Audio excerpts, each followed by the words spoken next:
Selamat malam, Bapak Ibu saudara sekalian. Selamat berjumpa kembali dengan kami dari Restoration Christian Church di Los Angeles.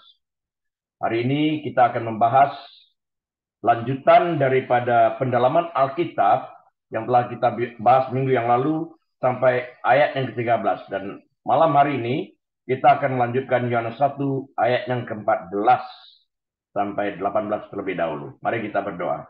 Tuhan, pimpin kami agar kami mengerti rencanamu, firman-Mu. Tolong kami Tuhan, bukan hanya sekedar mengerti, tapi kami boleh menjadi pelaku kebenaran firman-Mu. Kami mengucap syukur dalam nama Tuhan Yesus. Haleluya. Amin. Oke, sekarang kita akan membahas dari inkarnasi firman ini ya. Yohanes 1 ayat 14 sampai 18. Yohanes selanjutnya mendemonstrasikan bagaimana kedatangan Logos, yaitu the Word, sesuai dengan rencana Allah untuk menyatakan dirinya kepada manusia. Ya kan, dia harus menjadi manusia agar dia dapat menyatakan dirinya.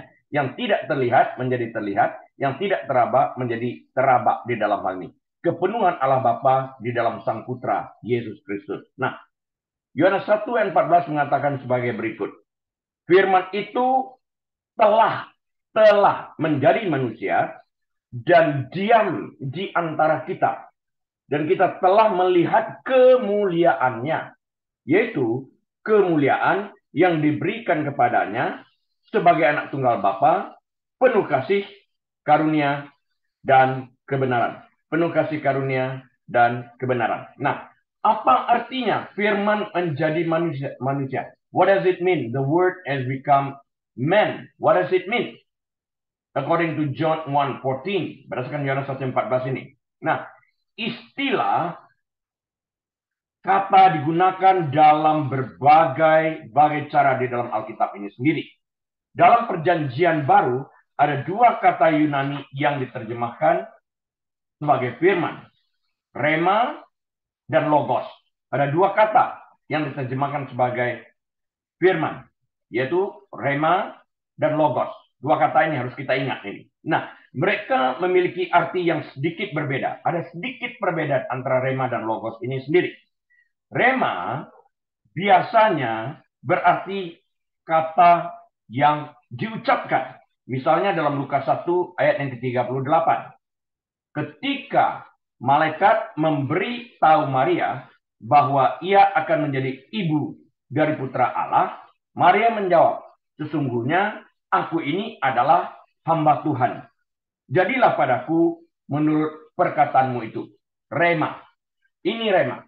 Jadilah padaku menurut perkataanmu itu. Menjadi rema di dalam kehidupan Maria. Di dalam hal ini. Nah, logos bagaimanapun memiliki makna yang lebih luas dan lebih filosofis di dalam hal ini. Berbanding dengan rema.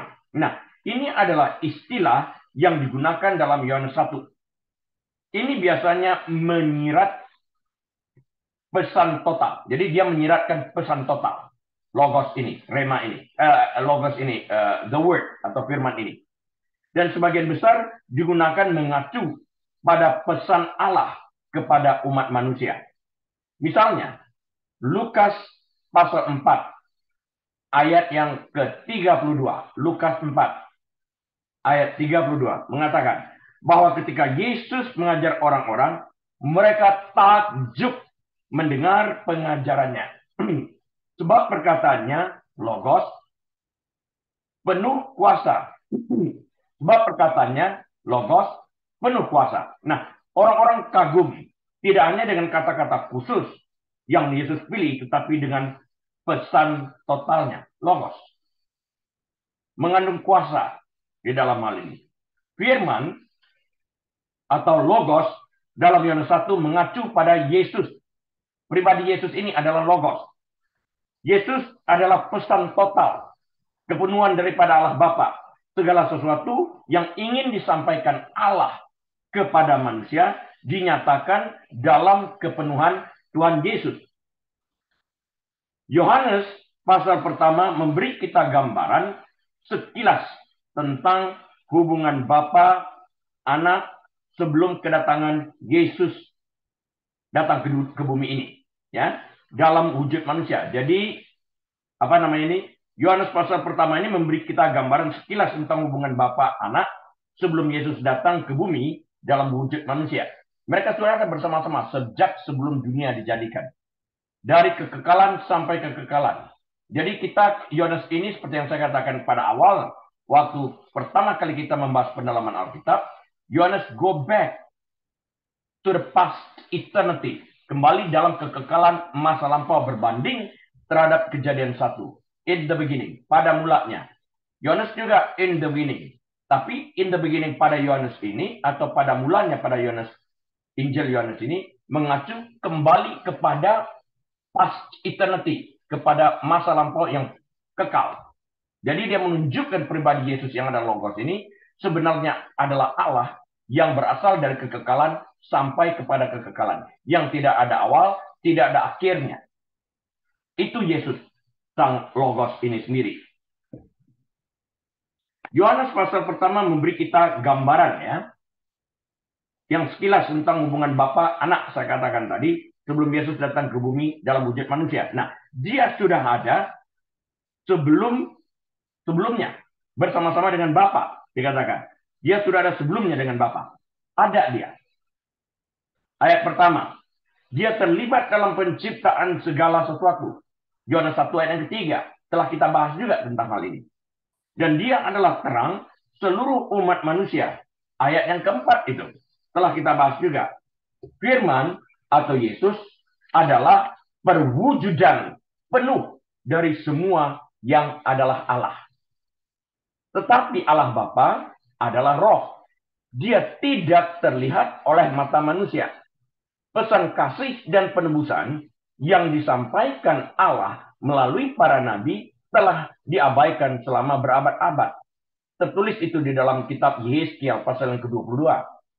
Ayat yang ke-26. Kitab Injil Matius pasal yang ke-23. Ayat yang ke-37. Tertulis di sana. Matius 23 ayat ke-37. Orang merasa mudah untuk mengabaikan pesan dari Tuhan yang tidak kelihatan dan melanjutkan dosa dan pemberontakan mereka. Tuhan tidak terlihat. Jadi kalau Tuhan tidak terlihat, seakan-akan tidak ada. Padahal Tuhan itu ada. Karena dia roh, tidak terlihat, tidak teraba. Karena itulah Yesus menjadi manusia agar mereka, orang-orang Yahudi ini, dapat melihat siapa yang mereka mereka yang sembah di dalam hal ini. Jadi kepenuhan Allah Bapa itu dinyatakan di dalam Yesus dalam wujud manusianya ini. Jadi pesan itu menjadi daging, mengambil wujud manusia dan tinggal di antara kita manusia, ciptaannya sendiri. Tapi kalau kita belajar Alkitab dikatakan, tapi manusia yang diciptakan oleh Tuhan Yesus ini tidak mengenal dia, bahkan menolak dia. Bagaimana mungkin ini terjadi sebetulnya? Yang lalu saya khotbahkan tentang sang terang ini. Apakah perlu orang memberitakan tentang matahari yang bersinar? Semua orang tahu matahari itu bersinar, hanya satu orang yang tidak tahu, yaitu yang tidak pernah melihat, yaitu kebutaan. Nah, Yohanes Pembaptis merasa perlu untuk memberitakan sang terang ini sendiri. Nah, Yohanes, Rasul, memberitakan tentang sang firman, yang adalah penjelmaan daripada Allah yang adalah roh, menjadi daging, diam di antara kita. Dia harus menjadi daging, karena kalau dia tetap dalam wujud roh, dia tidak dapat mati, karena roh tidak dapat mati. Karena itu dia harus lahir dalam bentuk wujud manusia, supaya dia mati, gunanya adalah untuk membayar upah dosa. Jadi the purpose atau tujuan Yesus datang dalam bentuk daging ke dunia ini adalah untuk mati demi membayar upah dosa manusia. Supaya orang berdosa yang percaya kepada dia tidak binasa, melainkan beroleh kehidupan yang kekal. Itu tujuan sebetulnya. Nah, orang Yunani menggunakan kata logos untuk merujuk pada pikiran, nalar, atau kebijaksanaan. Ya, sekali lagi, orang Yunani menggunakan kata logos untuk merujuk pada pikiran, nalar, atau kebijaksanaan seseorang. Yohanes menggunakan konsep Yunani ini untuk mengkomunikasikan fakta bahwa Yesus, pribadi kedua Tritunggal, adalah ekspresi dari Allah kepada manusia. Jadi dia mengekspresikan dirinya melalui Yesus Kristus dalam wujud manusia. Dalam perjanjian lama, firman Allah menciptakan alam semesta. Itu tertulis dalam Mazmur 33 ayat 6. Dan menyelamatkan serta menyembuhkan orang yang membutuhkan kesembuhan. Tertulis dalam Mazmur 107 ayat yang ke-20. Nah, dalam pasal 1 Injil Yohanes ini, Yohanes menghimbau baik orang Yahudi maupun orang bukan Yahudi untuk menerima Kristus yang kekal. Di dalam hal ini. Terima dong katanya. Maka Yohanes Pembaptis kita lihat, behold the Lamb of God. Dia menunjuk kepada sebuah pribadi yang lain. Dia bukan menunjuk kepada pribadinya, tapi dia menunjuk ke suatu pribadi yang lain, yaitu anak domba Allah yang sempurna, Yesus Kristus Tuhan.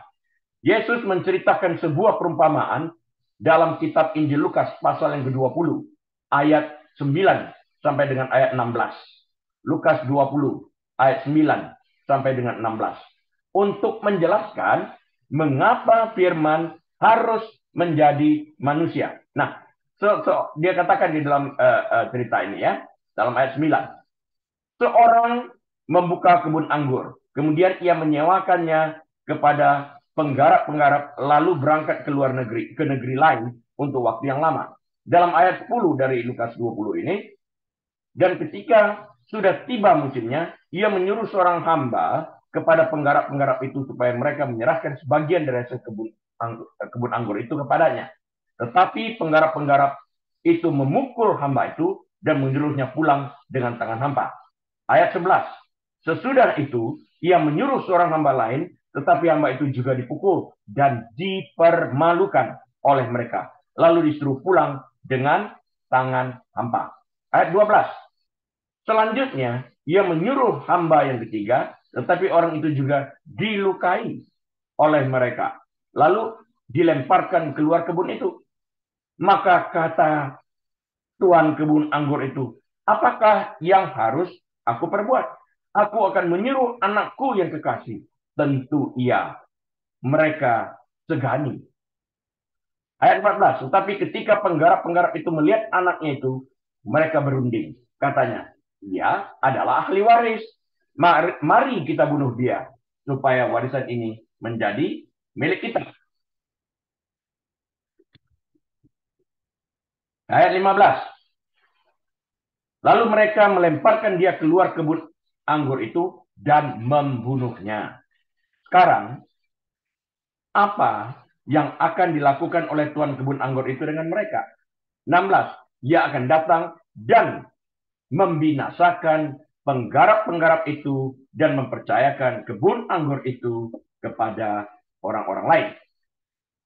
Nah, Bapak Ibu Saudara sekalian, dalam perumpamaan ini, Yesus mengingatkan para pemimpin Yahudi bahwa mereka telah menolak para nabi dan sekarang mereka bahkan menolak Putra Allah. Logos, firman Tuhan, sekarang akan ditawarkan kepada semua orang. Bukan hanya kepada orang Yahudi. Tertulis dalam Yohanes 10, ayat 16. Galatia 2, ayat 28. Kolose 3, ayat yang ke-11. Nah, karena firman menjadi manusia, kita memiliki imam besar yang mampu memahami kelemahan kita yang telah dicobai, namun dalam segala hal, sekalipun ia dicobai dalam segala hal ya, sama seperti kita, namun ia tidak berbuat dosa. Tertulis dalam Ibrani 4 ayat 15. Sama seperti kita, ia telah dicobai dalam segala hal, tapi tidak sekalipun ia terpeleset jatuh ke dalam dosa. Ibrani 4 ayat 15. Fakta sejarah yang paling mencengangkan adalah bahwa Logos, yaitu firman Allah, menjadi manusia tanpa meninggalkan keilahiannya sama sekali. Pelajari nanti dalam Filipi 2 ayat 6-8. Filipi 2 ayat 6-8. Nah, istilah daging, sarx, ya, dalam bahasa Yunani-nya, di sini mengacu pada fisik kehidupan manusia. Yesus Allah manusia, the God-man, Allah manusia, mengambil bagian dalam kepenuhan keilahian dan kepenuhan kemanusiaan. Artinya, dia 100% Allah, namun ia juga 100% manusia. Nah, kata-kata dan diam di antara kita dalam ayat 14 tadi, dan diam di antara kita, metafora yang kuat untuk kehadiran Tuhan, dapat ditelusuri kembali ke doa Nuh agar Tuhan diam di tenda-tenda Sem. Kejadian 9 ayat 27. Ya, agar Tuhan diam di dalam tenda-tenda, diam di antara umatnya, diam di antara jemaatnya. Yesus diam di antara kita, di tengah-tengah kita. Nah, ini kita lihat dari nubuatan dalam Kejadian 9 ayat 27 tersebut, doa Nuh sebenarnya. Memang Tuhan tinggal di antara keturunan Sem ketika dia menyatakan kehadirannya di tabernakel selama pengembaraan di padang gurun. Kita dapat pelajari itu dalam Keluaran 40 ayat 34 sampai dengan ayat yang ke-38. Nah, sebagaimana Shekinah glory telah tinggal di antara orang Israel, demikian pula Logos tinggal di antara umat manusia, di antara kita. Ayat 14 tadi, and the word dwell among us, dan firman itu tinggal di tengah-tengah kita. Yohanes bersaksi bahwa dia secara pribadi melihat kemuliaan Logos. Kata kemuliaan, doxa, dapat merujuk secara harfiah pada kecerahan atau secara metaforis pada ketenaran dan kemasyuran. Yohanes menyaksikan keduanya. Ia bersama Yesus pada saat transfigurasi. Yohanes Rasul ada bersama-sama dengan Yesus pada saat transfigurasi. Yesus berubah wajah, ya, lebih terang daripada matahari dikatakan. Matius 17 ayat 1 sampai 8. Dan melihat reputasinya diperbesar oleh mujizat dan pengajarannya. Yohanes 2 ayat 11. Mereka melihat air berubah menjadi anggur. Mereka melihat macam-macam mujizat terjadi. Reputasi Yesus diperluas dan ia menyatakan dirinya sebagai anak Allah secara belak-belakan di dalam hal ini. Nah, ungkapan satu-satunya, the one and only, atau anak tunggal, only begotten, istilah bahasa Inggrisnya, adalah terjemahan dari kata Yunani, monogenes.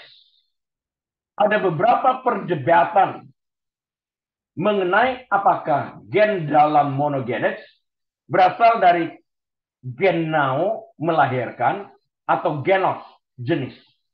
Terjadi perdebatan di dalam hal ini. Yesus adalah Logos yang tunggal atau anak tunggal satu-satunya, one and the only son di dalam hal ini. Karena istilah yang sama digunakan untuk Ishak dalam Ibrani 11 ayat 17, anak Abraham, yang bukan satu-satunya anak Abraham, walaupun digunakan kata di dalam hal ini kata tunggal. Karena yang dimaksudkan adalah anak perjanjian, Ishak, bukan Ismail. Ismail keturunan daripada Hagar. Daging. Bukan anak perjanjian. Hagar.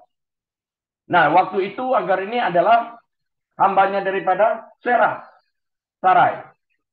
Dia mengatakan kepada Abraham untuk pergi menghampiri Hagar. Ya kan? Dijadikan sebagai istri. Lahir Ismail. Artinya di sini, Sarah mencoba menolong Tuhan menggenapi apa yang dijanjikannya. Kesalahan, bukan? Nah, pada akhirnya Abraham sendiri, waktu Tuhan mengatakan dia akan memberkati Ishak. But Ismail, oh Lord, yang dikatakannya itu adalah Tuhan, bless my mess, berkati kesalahanku. Mana bisa anak perjanjian itu adalah Ishak dan itu tidak dapat diganti di dalam hal ini. Ya, karena istilah yang sama digunakan pada Ishak, yang bukan satu-satunya anak Abraham, kemungkinan besar mengacu pada unik atau satu-satunya Logos. Bobot bukti linguistik mendukung kesimpulan ini. Ungkapan ini menekankan keilahian Logos dan hubungannya dengan Bapa. Ya, sejak sebelum dunia dijadikan, dia ada bersama dengan Bapa. Kalau kita lihat dalam Yohanes 1 ayat 1. Logos yang menjelma digambarkan sebagai penuh rahmat dan kebenaran. Meskipun anugerah, rahmat, grace atau karis hanya muncul 3 kali dalam Yohanes 1 ayat 14, Yohanes 1 ayat 16, dan Yohanes 1 ayat 17. Jadi perkataan anugerah, rahmat, grace atau karis ini muncul 3 kali dalam Yohanes 1. Yaitu Yohanes 1 ayat 14, ayat 16, dan ayat 17. Itu adalah salah satu tema besar dari Alkitab tentang grace ini, tentang karis ini, tentang rahmat ini. Ya, anugerah. Karena itu kata itu grace ini berbicara tentang kebaikan hati, favor. Berbicara selain daripada favor, dia berbicara juga tentang bantuan, help. Selain daripada favor, help, dia juga berbicara tentang niat baik, goodwill, niat baik di sana. Jadi 3 hal mengandung yang terkandung dalam kata grace atau karis ini atau anugerah ini adalah favor, help, atau goodwill, kebaikan hati, bantuan atau niat baik. Nah, yang diberikan seseorang kepada orang lain. Grace itu diberikan dari sesuatu orang kepada orang lain. Nah, kebenaran, truth, adalah salah satu tema utama Injil keempat, yaitu Injil Yohanes. Kata kebenaran atau truth muncul 25 kali dan mungkin merujuk pada realitas yang bertentangan dengan penampilan belaka atau menggambarkan kesetiaan karakter. Kata-kata rahmat dan kebenaran mengingatkan pada kelompok kata yang sering muncul dalam kitab suci. Dalam kitab suci Ibrani, Hebrew Scriptures. Kasih dan kesetiaan. Kita sering dengar nih. Kasih dan kesetiaan. Love and faithfulness. Ya. Secara keseluruhan, kata-katanya menekankan sifat kebaikan dan kesetiaan yang tercermin dalam karakter Allah. Atribut-atribut ini memiliki tampilan karakter yang paling lengkap dan paling indah di dalam Yesus. Yesus Sang Logos adalah inkarnasi perkenanan Tuhan dan ia mengkomunikasikan kebenaran Tuhan. So, he incarnates God's favor and communicates God's truth. Yesus yang menjadi manusia ini mengkomunikasikan kebenaran. Karena dia mengatakan apa yang aku dengar daripada Bapa itu yang aku sampaikan. Apa yang aku lihat Bapa perbuat, itu juga yang aku kerjakan. Jadi dia bergantung sepenuhnya kepada Bapa, mengajarkan kepada kita, dan dia menyampaikan kebenaran-kebenaran yang didengarnya daripada Bapa kepada kita. Ya, so he incarnates God's favor and communicates God's truth. Dia mengkomunikasikan kebenaran Allah Bapa itu kepada kita. Sebagai Mesias dan Juru Selamat, Yesus adalah realitas yang sepenuhnya yang dapat diandalkan. So, as Messiah and Savior, Jesus is the totally dependable truth di dalam hal ini.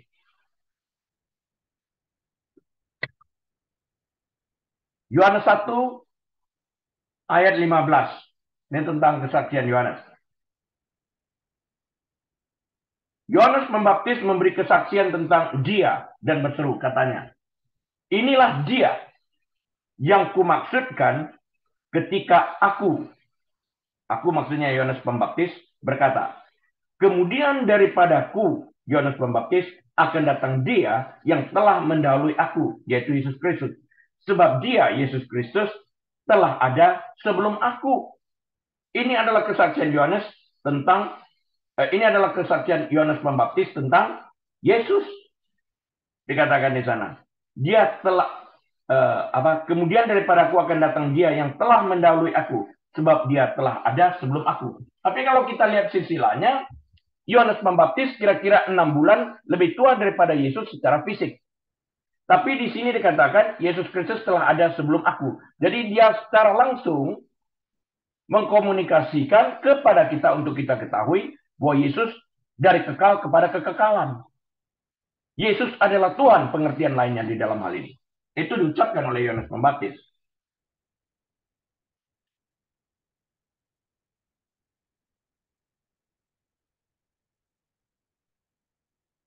Rasul Yohanes telah menggambarkan pelayanan Yohanes Pembaptis dalam Injil Yohanes 1 ayat 6-8. Dan sekarang dia, Rasul Yohanes, mencatat kesaksian Yohanes Pembaptis maksudnya, untuk memahami teka-teki yang melekat dalam kesaksian Yohanes, orang harus menyadari bahwa pada zaman dahulu kebanyakan orang percaya bahwa prioritas kronologis berarti keunggulan. Yang lebih tua dihormati dan dipuja karena usia mereka.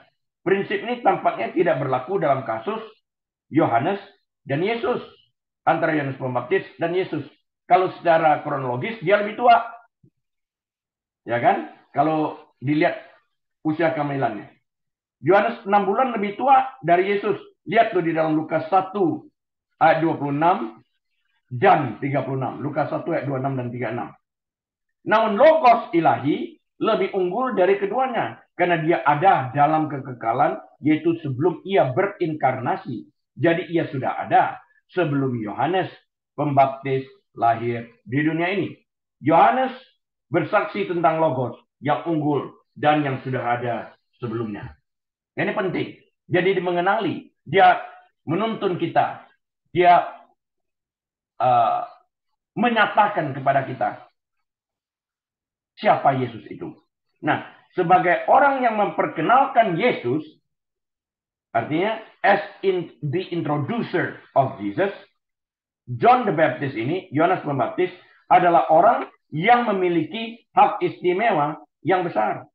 Ya, John the Baptist was a man of great privilege. Tetapi dengan hak istimewa, Yohanes menunjukkan kerendahan hati yang besar. Tuhan dapat mempercayai orang-orang yang rendah hati dengan pelayanan istimewa karena dia dapat menerima kemuliaan. Yohanes 1 ayat 16. Karena dari kepenuhannya kita semua telah menerima kasih karunia demi kasih karunia. Ayat 17.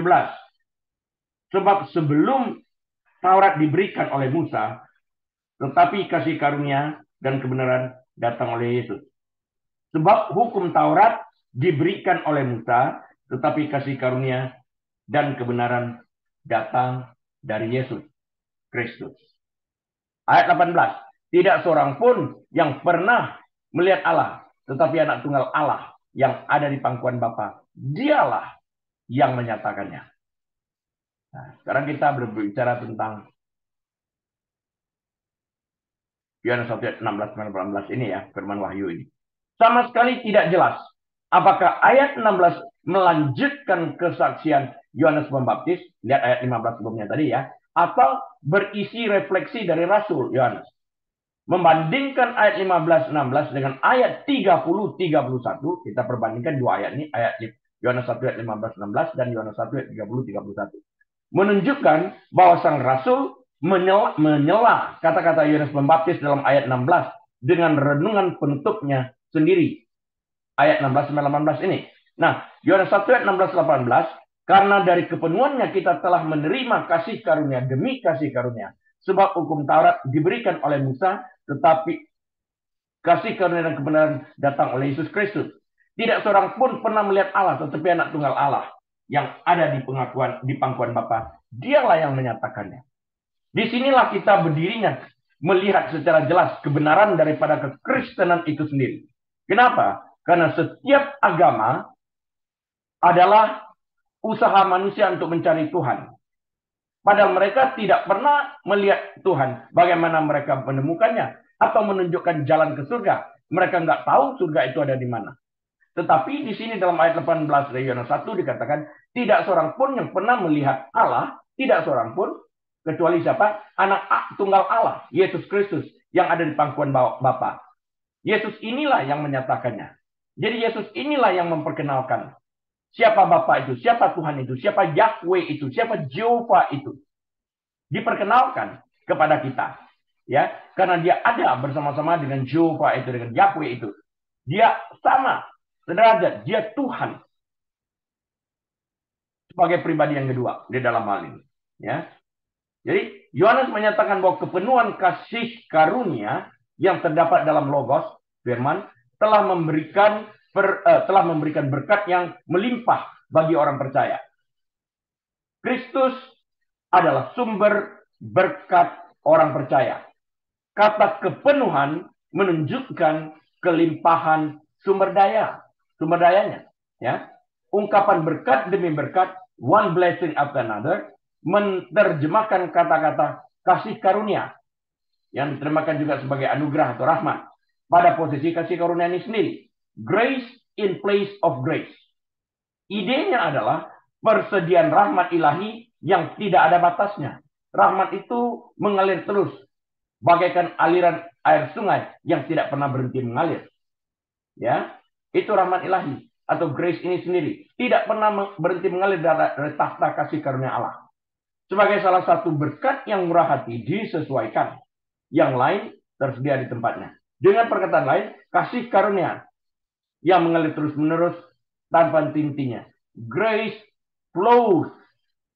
Grace itu mengalir, tidak pernah berhenti.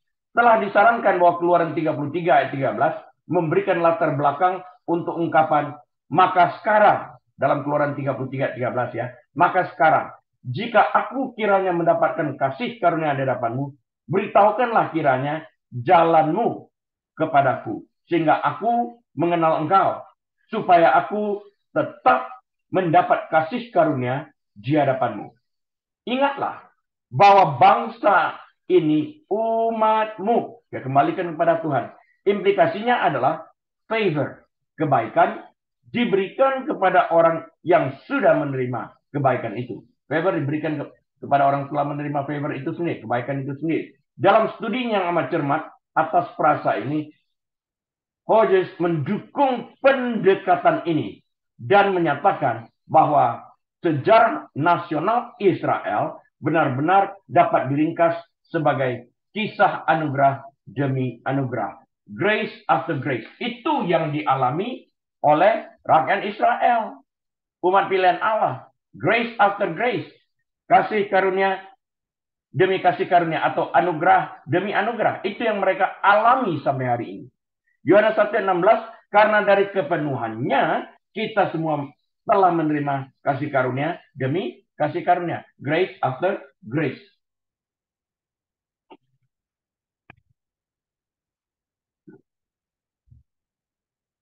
Apakah arti dari kasih karunia demi kasih karunia yang tercatat dalam Yohanes 1:16 ini? Artinya apa sih?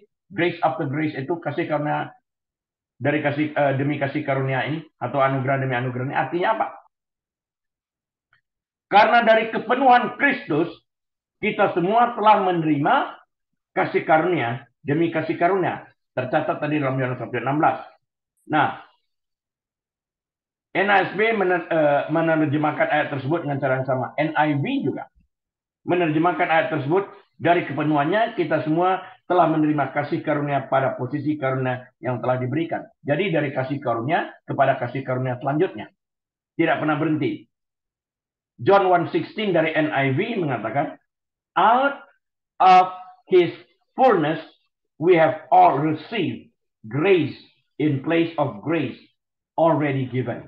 Artinya, kita menerima kasih karunia yang tidak pernah berkesudahan. Mau mencoba berhentikan yang nggak bisa. Mengalir terus. Kalau berhenti ya susah kita. Setelah berdosa nggak ada kasih karunia lagi. Kan tidak begitu. Kasih karunia terus diberikan pada saat kita meminta ampun, kita diampuni. Kasih karunia berlaku. Kristus firman telah menjadi fokus pada pasal yang pertama tadi dikatakan. Dalam ayat 14 kita membaca, firman itu telah menjadi manusia dan diam di antara kita.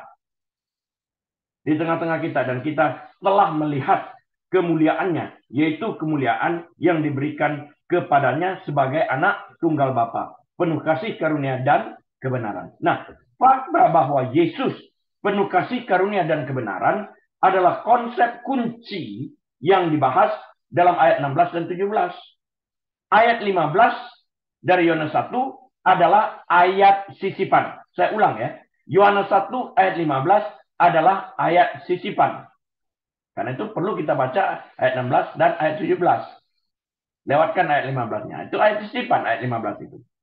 Untuk lebih memahami kekuatan argumen Yohanes, kita dapat membaca seperti yang barusan saya katakan ayat 14 dan 16-17 bersama-sama tanpa ayat 15. Jadi 14 kemudian 16-17. Ya, coba kita baca. Kita lewatin 15 ya. Yohanes 1 ayat 14, kemudian 16-17. Firman itu telah menjadi manusia dan diam di antara kita, dan kita telah melihat kemuliaannya, yaitu kemuliaan yang diberikan kepadanya sebagai anak tunggal Bapa, penuh kasih karunia dan kebenaran. Loncat 15:3, sekarang 16. Karena dari kepenuhannya lah kita semua telah menerima kasih karunia demi kasih karunia. Sebab hukum Taurat diberikan oleh Musa, tetapi kasih karunia dan kebenaran datang oleh Yesus Kristus. Dua hal yang berbeda di dalam hal ini. Hukum tidak menyelamatkan. Hukum mengingatkan kita bahwa kita adalah seorang pendosa. Ya, hukum demand perfection. Hukum itu menuntut kesempurnaan dan tidak ada satu orang pun yang sempurna. Jika gagal satu pun seperti yang tertulis dalam Yakobus 2:10, kita gagal secara keseluruhan. Tapi justru di dalam kegagalan kita itu kasih karunia dimunculkan supaya bagi mereka yang percaya kepada Kristus karena kasih anugerah ini kita akan menerima kebenaran Kristus yang diperhitungkan kepada kita yang percaya. Ya, itu diperhitungkan kepada kita. Kebenaran Kristus ini. Yesus penuh kasih karunia. Dan Yohanes berkata bahwa dari kepenuhan itu kita, Yohanes, para pembaca aslinya dan kita semua yang percaya kepada Kristus, telah menerima kasih karunia yang berkelimpahan. Salah satu ciri dari setiap interaksi dengan Yesus adalah kasih karunia. Umat Kristiani menerima kasih karunia dan kemudian lebih banyak lagi kasih karunia yang dilimpahkan. Nah, kasih karunia yang disajikan di atas kasih karunia dan kemudian pada posisi kasih karunia yang telah dilimpahkan, lebih banyak lagi kasih karunia yang diberikan. Jadi tidak pernah berhenti kasih karunia melimpah dan diberikan kepada kita. Grace after grace after grace after grace after grace. Terus menerus. Intinya apa? Intinya adalah bahwa Kristus penuh dengan kasih karunia dan mereka yang mengenal Dia dihujani dengan kasih karunia. Luar biasa ini. Ya. The Amplified Bible menerjemahkan Yohanes 1 ayat 16 sebagai berikut. For out of his fullness, the superabundance of his grace and truth, we have all received grace upon grace, spiritual blessings upon spiritual blessing, favor upon favor, and gift upon gift. Dari kepenuhannya, berkelimpahan kasih karunia dan kebenarannya. Kita semua telah menerima kasih karunia demi kasih karunia, berkat rohani demi berkat rohani, kebaikan demi kebaikan, dan pemberian yang ditumpuk demi pemberian yang tidak pernah berkesudahan. Jadi nggak perlu khawatir, nggak perlu tamak, terus tersedia bagi kita. Apa yang sangat jelas adalah bahwa ketika kita datang kepada Kristus, Dia, Kristus, menghidangkan kasih karunia dalam porsi yang sangat banyak. Dalam arti kasih karunia yang tidak pernah berkesudahan. Boleh coba, aku habisin untuk diriku sendiri. Nggak bakal bisa. Berkelimpahan. Nggak ada henti-hentinya. Karena Yesus adalah sumber daripada kasih karunia. Itu dia. Yohanes 1:17. Sebab hukum Taurat diberikan oleh Musa. Tetapi kasih karunia dan kebenaran datang oleh Yesus Kristus.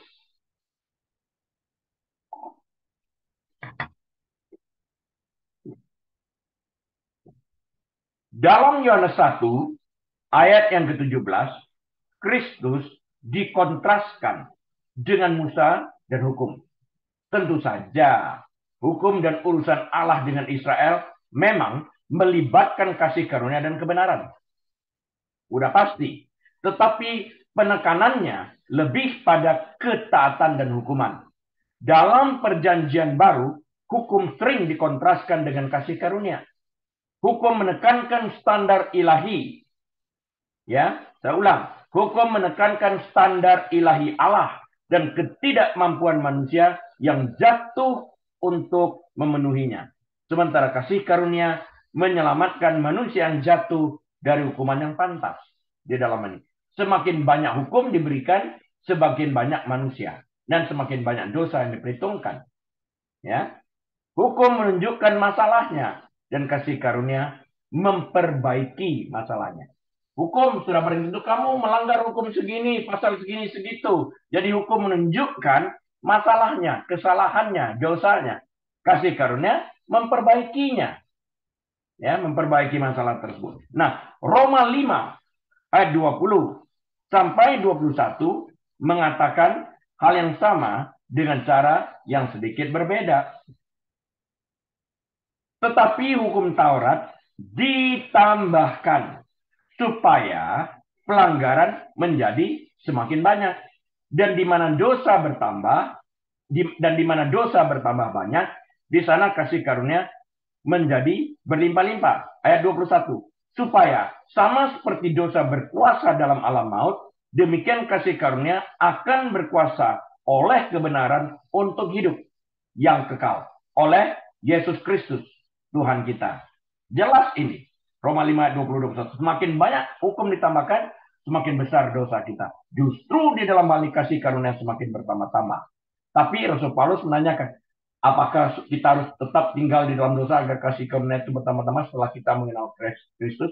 God forbid, jangan dong, katanya. Bagaimana kamu yang telah menerima Kristus mati di dalam dosamu, bangkit lagi untuk hidup di dalam dosa?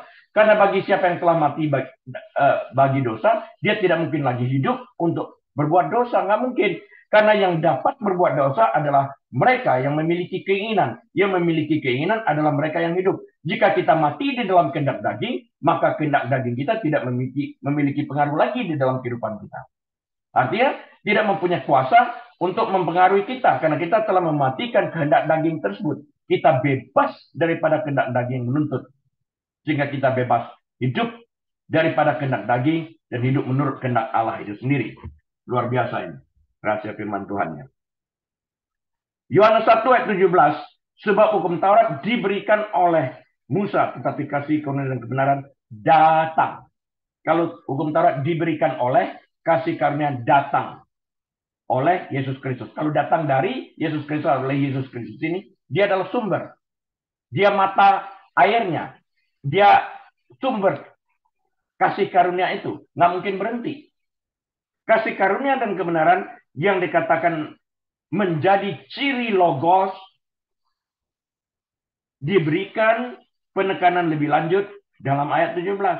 Yohanes membandingkan wahyu Musa, hukum, dengan apa yang Allah nyatakan dalam Yesus Kristus. Yohanes membuat lebih banyak perbandingan daripada kontras. Tentu saja ada kasih karunia. Kejadian 6 ayat 8. Kejadian 6 ayat 8. Keluaran 33 ayat 17. Keluaran 33 ayat 17. Ya, saya ulang. Tentu saja ada kasih karunia dan kebenaran. Kebenaran itu dalam Keluaran 34 ayat 6. Dan hukum Musa. Namun wahyu ini adalah karakter pendahuluan. Sekarang melalui wahyu Allah dalam Yesus Kristus, kasih karunia dan kebenaran, grace and truth, telah mencapai realisasi terbesarnya. Yesus adalah inkarnasi penuh dari kasih karunia dan kebenaran ilahi, and he is the truth. Dia itulah kebenaran itu. Akulah jalan, kebenaran, dan hidup. Dia truth itu sendiri. Di dalam dia kepenuhan Allah itu dinyatakan. Ayat 17 memuat penggunaan pertama Yohanes akan sebutan Yesus Kristus. Kalau kita baca Yohanes 1 ayat 17, di sana perkataan Yesus Kristus pertama kali digunakan. Yesus Christ ada di sana. Yesus adalah nama yang diinstruksikan malaikat Gabriel kepada Maria untuk menamai putranya. Tercatat dalam Lukas 1 ayat 31. Ini adalah bentuk Yunani dari nama Ibrani Joshua dan berarti keselamatan Yahweh. Istilah Kristus adalah terjemahan bahasa Yunani dari kata Mesias yang berarti diurapi. Mesias diterjemahkan dalam bahasa Yunani sebagai Kristos, dalam bahasa Indonesia Kristus yang berarti yang diurapi. The Anointed One. Kata ini digunakan dalam Alkitab Ibrani untuk merujuk pada imam dan raja yang diurapi. Pengurapan pemimpin publik adalah tindakan keagamaan yang memberi pengakuan pada dimensi spiritual jabatan. Ya, Messiah, the anointed one, yang diurapi Allah. Ini pun dikenal oleh setan. Aku tahu siapa engkau. You are the anointed one. Dengan perkataan lain, you are Christ. You are the Messiah. Dikenali. Namun tidak merubah keadaan, dia tetap masuk neraka. Setan percaya, dia tahu siapa Yesus. Tapi keadaannya tetap neraka. Berbeda dengan manusia yang jatuh dalam dosa, anugerah Tuhan yang menentukan ini membedakan daripada malaikat yang jatuh dalam dosa. Anugerah diberikan kepada manusia yang percaya kepada Yesus. Kita dibenarkan. We are justified in Christ. The word that has become flesh. Logos yang telah menjadi daging. Ini sendiri untuk membayar upah dosa manusia. Nah, karena itu kalau ada di antara yang mendengarkan pengajaran Alkitab, pendalaman Alkitab Yohanes 1 ini, yang belum menerima Yesus sebagai Tuhan dan Juru Selamat, Anda ingin menerima Yesus sebagai Tuhan dan Juru Selamat Anda, agar dosa Anda ditanggungkan kepada Yesus, agar Yesus membayar upah dosa tersebut dan Anda diselamatkan, karena nama Anda tercatat dalam kitab kehidupan. Tapi jika Anda menolak untuk menerima Yesus sebagai Tuhan dan Juru Selamat, maka Anda bertanggung jawab untuk membayar upah dosa Anda sendiri. Apakah bisa? Tidak pernah akan bisa. Berapa lama karena itu Anda dihukum dalam api neraka, dalam kekekalan api, lautan api, sampai Anda melunaskannya. Apakah Anda bisa melunaskan upah dosa Anda?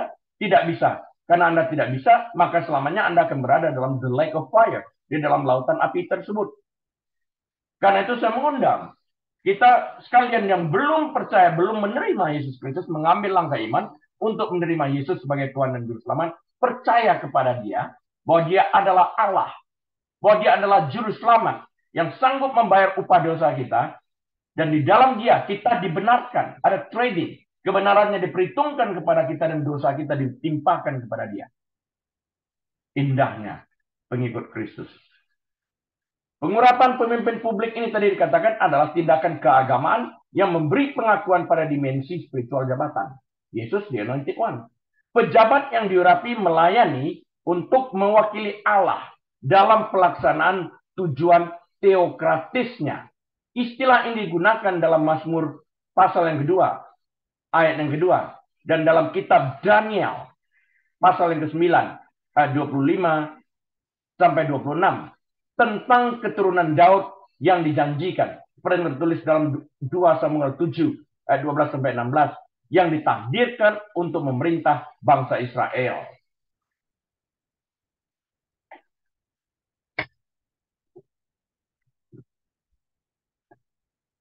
Gelar rangkap hanya digunakan 2 kali dalam Yohanes 1 ayat 17 dan Yohanes 17 ayat 3. Tetapi sering digunakan dalam kitab Kisah Para Rasul dan surat-surat para rasul. Di sini Yohanes menggunakannya dengan hikmat dan klimaks untuk menekankan bahwa Yesus adalah orang yang dijanjikan yang datang sebagai wakil dan penguasa resmi Allah. Yohanes 1 ayat 18. Tidak seorang pun pernah melihat Allah. Baca baik-baik. Tidak seorang pun yang pernah melihat Allah. Kecuali siapa? Anak tunggal Allah yang ada di pangkuan Bapa. Dialah yang menyatakannya. Jadi kalau tidak ada seorang pun yang pernah melihat Allah, bagaimana mereka dapat menggambarkan siapa Allah itu dan bagaimana wujud rupa Allah? Tentu tidak mungkin. Yesus yang berasal daripada surga, yang bersama-sama dengan Bapa sebelum dunia dijadikan, yang menceritakan kepada kita tentang kemuliaan Bapa itu dalam bahasa-bahasa yang sangat sederhana. Karena bahasa manusia ini hanya dapat mengungkapkan apa yang dirasakan, dapat diraba, apa yang dapat terlihat oleh mata. Itu yang digambarkan dalam bentuk kata-kata atau bahasa. Roh tidak dapat terlihat, tidak dapat teraba. Karena itu sulit untuk menggambarkan sesuatu yang tidak terlihat itu. Karena itu Yesus banyak memberikan metafora-metafora, ungkapan-ungkapan dalam menunjukkan siapa Bapa itu, menggambarkannya bagaimana kerajaan surga itu. Mudah-mudahan kita mengerti jadinya. Kalau dia memakai bahasa yang sesungguhnya dia pakai bahasa yang akan kita pakai di surga nanti, tidak seorang pun dapat mengerti. Karena tidak ada kata-kata itu di dunia ini, terlalu indah di dalam hal ini. Ya. Jadi tidak ada seorang pun yang pernah melihat. Jadi jangan ada orang yang aku sudah melihat wajah Tuhan. Alkitab berkata tidak mungkin orang yang melihat wajah Tuhan, melihat kemuliaannya itu mati. Karena itu Musa pun yang itu tidak pernah dapat melihat kemuliaan Allah. Waktu dia bersekutu dengan Allah. Sekali mukanya mengkilap, diselubung, kemudian ditutup. Dia tidak pernah langsung melihat Allah. Nggak pernah. Di dalam hal ini. Yohanes mengakhiri prolognya dengan mengungkapkan tujuan inkarnasi. Untuk memberikan kepada mereka yang berada dalam kegelapan sebuah pewahyuan akan kebenaran Allah. Karena Allah adalah roh. Tertulis dalam Yohanes 4 ayat 24. Wujud esensialnya tidak dapat dilihat. Dia roh. Siapa yang dapat melihat roh? Nggak ada. Dia telah memanifestasikan dirinya dengan penampakan yang mulia di masa lalu. Tetapi dia tidak pernah dinyatakan sepenuhnya. Nggak ada. Namun inkarnasi telah menyediakan sarana bagi Tuhan untuk dinyatakan sepenuhnya. Pernyataan sepenuhnya daripada Tuhan itu adalah dalam bentuk wujud Yesus Kristus dalam rupa manusia yang dapat dilihat, yang dapat diraba dan sebagainya ini. Dan dapat diketahui, dia berbicara dengan kita. Melalui inkarnasi, Tuhan yang adalah roh, yang tidak terlihat dan tidak terdapat teraba, menjadi dapat terlihat dan menjadi dapat teraba di dalam hal ini. Ada masa tekstual yang signifikan di sini dalam ayat 18. Beberapa manuskrip membaca monogenes yang tadi kita katakan, huios, dan yang lain membaca monogenes theos, satu monogenes. Huios artinya putra yang satu-satunya, yang lain membaca sebagai monogenes theos, Allah yang satu-satunya. Satu mengartikan putra yang satu-satunya, yang satu Allah yang satu-satunya. Dengan diperolehnya Papyrus Bodmer, khususnya kalau di sini P, papyrus itu disingkat dengan P, P66 dan P75 pada waktu saya melihat penafsiran daripada Alkitab, keduanya membaca monogenes theos, Allah yang satu-satunya. Dukungan eksternal melalui Papyrus Bodmer itu telah memperkuat pernyataan monogenes theos, Allah yang satu-satunya. Ya, Allah itu tidak majemuk. Allah itu satu. Hear, O Israel, God is one. Allah itu satu. Tapi memiliki tiga pribadi. Allah Bapa, Allah Putra, Allah Roh Kudus. Tapi satu Allahnya. Teks tersebut sangat mendukung penegasan Yohanes tentang Yesus Kristus yang adalah Tuhan. Jadi mendukung ketuhanan Yesus Kristus. Yesus adalah Allah, singkatnya seperti itu. Ya. Monogenes theos, Allah yang tunggal. Monoteism. Ya.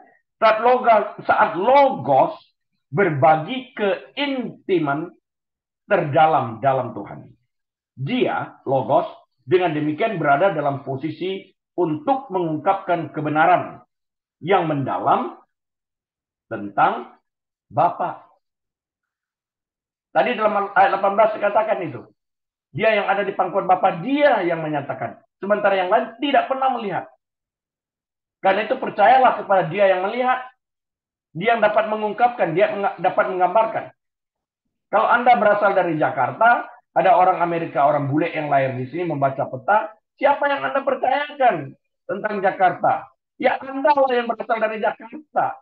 Kalau Anda memiliki rumah, Anda tahu di mana letak sikat gigi, Anda tahu seluk-beluknya, berbanding dengan orang yang cuma melihat blueprint, yang nggak tahu lah. Di dalam hal ini. Yesus berasal dari surga, pemilik surga. Dia pasti tahu tentang seluk-beluk itu. Bahkan dia berjanji, aku pulang lo ke surga, aku menyediakan tempat bagimu. Kenapa nggak bisa percaya di dalam hal ini? Itu penting. Dia Allah. Dia dari surga kembali ke surga dan menyiapkan tempat bagi orang-orang yang percaya kepadanya.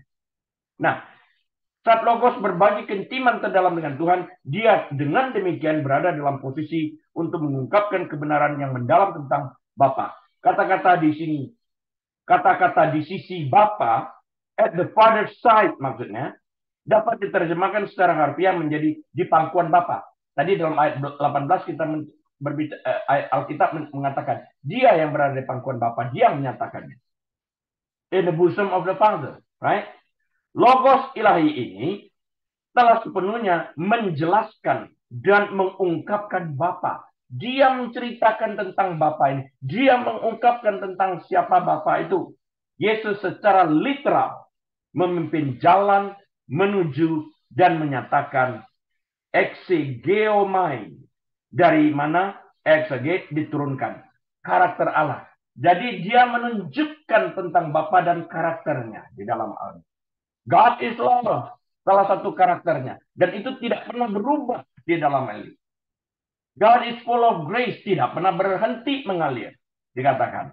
Itu kasih karunia. Kita nggak bisa merubah. Tuhan, karena aku benci orang itu, engkau juga harus benci. Nggak bisa. Justru Tuhan mengasihi. Justru karena orang itu berdosa, dia mengirim Yesus untuk mengasihi orang tersebut, bertobat, dan di dalam Yesus Kristus dia diampuni. Siapa Anda yang melarang Yesus untuk mengampuni dia? Dia Allah yang penuh dengan kasih karunia di dalam hal ini. Jadi bekerja sama dengan Yesus untuk saling mengampuni di dalam hal ini. Dalam prolog Yohanes telah meringkas kedatangan Mesias dalam kata-kata yang akan disampaikan baik kepada orang Yahudi maupun orang-orang bukan Yahudi pada abad pertama. Yohanes memperkenalkan tema-tema utama Injil dan mengungkapkan atau menunjukkan bagaimana Kristus datang untuk membebaskan manusia dari kegelapan rohani dan menyatakan kegenapan kasih karunia Allah. Dia yang bersaksi tentang sang terang itu. Aku bukan terang itu, tapi aku bersaksi tentang terang. Dia mengungkapkan ini. Kok orang masih mau tinggal di dalam kegelapan? Ya, kita orang percaya adalah anak-anak terang, kita transparan agar perilaku, tingkah laku kita dan karakter kita itu terlihat dan terbaca secara jelas. Berbanding dengan orang-orang dunia yang memilih untuk tinggal di dalam kegelapan karena mereka tidak ingin perbuatan mereka yang jahat terlihat dari luar di dalam hal ini. Karena itu orang percaya yang mengaku percaya kepada Yesus tetapi memilih hidup di dalam dosa, terang tidak ada pada dia. Karena dia memilih untuk hidup di dalam kegelapan. Kalau dia berkata, hidup yang kuhidupi bukan aku lagi tapi Kristus, maka dia harus memancarkan cahaya Kristus yang adalah sang terang ini yang berada di dalam kehidupannya. Bagaimana dia mungkin mengatakan, hidup yang kuhidupi bukan aku lagi tapi Kristus, sementara dia hidup di dalam dosa. Dan yang paling penting lagi, dia tidak mungkin dapat mengatakan, follow me, atau imitate me as I imitate Christ. Ikutlah aku sebagaimana aku mengikut Kristus. Lah, kalau kamu mengikut Kristusnya tidak benar, dalam artinya Kristus siapa yang kau ikuti? Kristus palsu barangkali. Karena engkau memilih hidup di dalam dosa. Korupsi uang gereja, hidup dalam persinahan, matamu jelalatan kalau melihat wanita. Bagaimana engkau bisa mengatakan ikutlah aku? Apakah maksudmu mengikuti tingkah lakumu yang jahat? Nah, Yohanes di dalam hal ini mengatakan dia bersaksi tentang terang itu. Nah, ini akan kita bicarakan di waktu yang akan datang. Sehingga jelas di sini, Logos, firman yang menjadi manusia, adalah Allah yang berinkarnasi penuh dengan kasih karunia, dan dia adalah sang terang itu. Dan gelap tidak pernah dapat bersatu dengan terang. Makin gelap, makin bersinar terang itu. Hilanglah gelap itu. Jadi nggak usah takut. Kalau kita benar hidup di dalam Kristus ada di dalam kehidupan kita, sang terang tersebut bersinar melalui kita. Setan pun akan mengenali kita. Tertulis kok di dalam Alkitab. Ya kan? Kristus aku tahu, aku kenal. Paulus juga, tapi kamu siapa? Dia bilang kepada anak Skewa. Di dalam Kisah para Rasul 19. Di sini kita perlu hidup benar. Nama kita betul-betul tercatat dalam kitab kehidupan. Karena pertobatan kita itu benar. Artinya kita menerima Kristus dengan hati yang penuh. Dan kita meninggalkan dosa kita. Artinya kita mati di dalam daging kita agar kita dapat mempersembahkan tubuh kita sebagai persembahan yang hidup di dalam hal ini.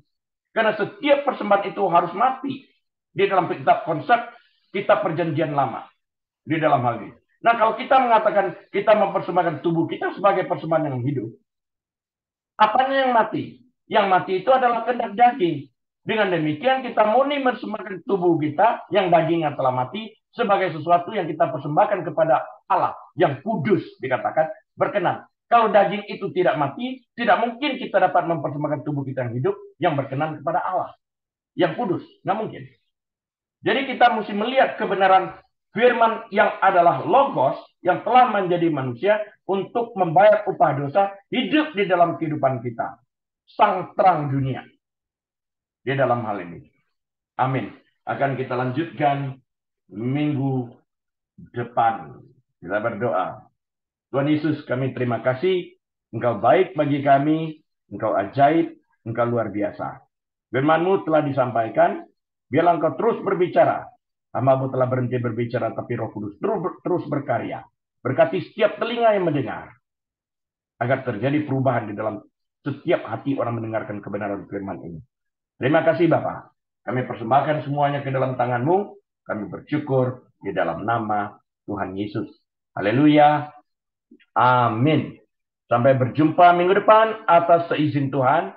Tetap jalankan protokol kesehatan. Tuhan Yesus memberkati. Shalom.